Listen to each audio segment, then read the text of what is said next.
Eto na nga mga chong, marami tayong basketball updates. Coach Team Cone, excited nang makasama si Johnny Abarriento sa Ginebra next season. Jerick Ahan Misi, stopover lang sa Terra Firma, possible na Ginebra ang destinasyon. Kahapon nga mga chong ay ang naging unang trade ng PBA bago magsimula ang panibagong season, kung saan unang gumalaw ang Magnolia Hotshots matapos nilang bitawan si Jerick Ahan Misi plus second round pick kapalit ni Javi Gomez Del Llano. At mukhang hindi pa nga tapos ang trade na yan dahil magi-stop over lang si Jerick Ahan Misi sa Terra Firma at malaki nga ang chance na kukuhanin ito ng Barangay Ginebra. Dahil ayon sa mga source, next nang gagalaw ang Barangay Ginebra at interesado nga si Coach Team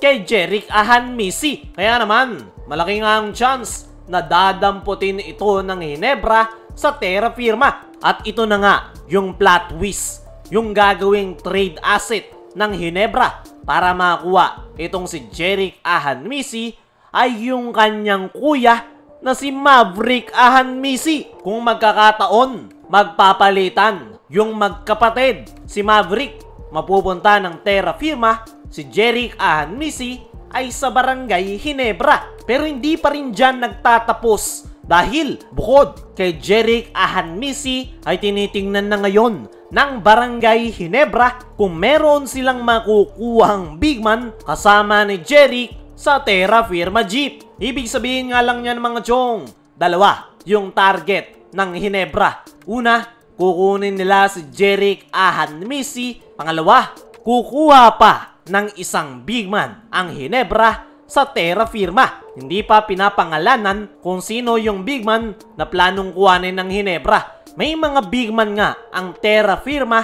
na pwedeng kuhanin ng Ginebra. It's either itong si Keith Saldivar o ang batang big man na si Ken Mark Carino. As of now, big man ang kailangan ng Ginebra dahil tanging si Japet lang ang kanilang sinasandalan sa loob ng painted area. Pero ang sigurado pa lang ngayon ay talagang interesado si Coach Team Cone kay Jerick Ahan Misi. Malaki nga ang potensyal ng nasabing player. Isa nga itong sharpshooter at mukhang ang gustong mangyari ni Coach Team. Kaya siya interesado kay Jerick Ahan Misi ay mas i-improve pa yung kanilang outside shooting. Pero kung ako ang tatanungin mga chong, mas magandang kumuha muna ang Barangay Ginebra ng isang big man. Dahil yan talaga yung kulang ng kanilang kupunan. Kaya palagi silang kinakapos at hindi na sila nakatikim pa ng kampyonato. Pero mas okay yung plano ng Ginebra na kunin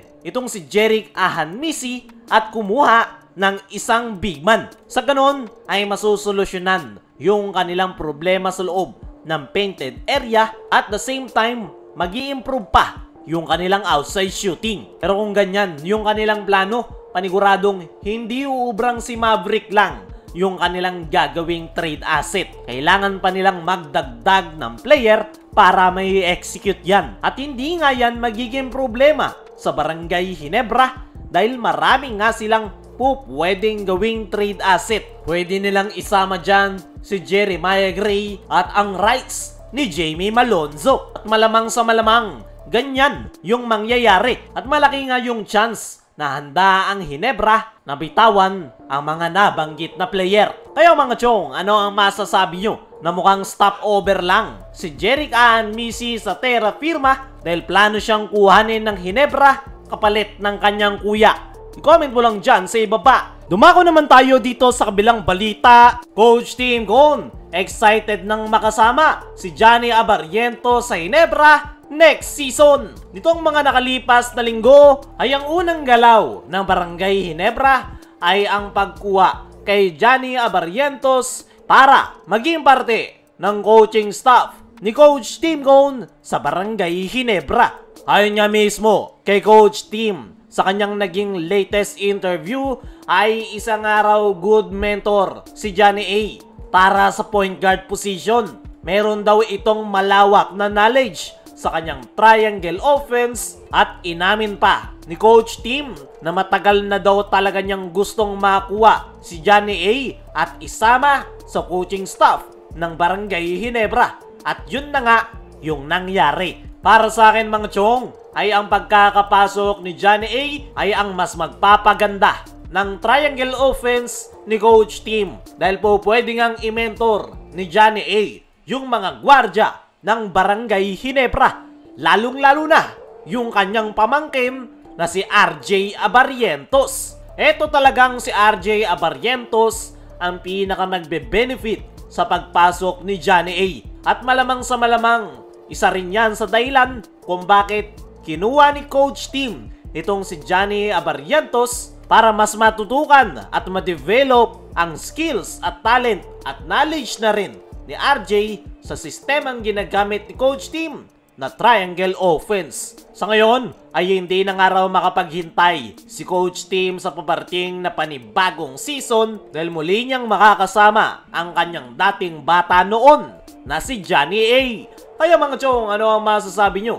Ngayong excited na si Coach Tim sa pagpasok ni Johnny Abarrientos sa Ginebra coaching staff. Ano rin yung masasabi? Coach Tim Gon, excited nang makasama si Johnny Abarrientos sa Ginebra next season.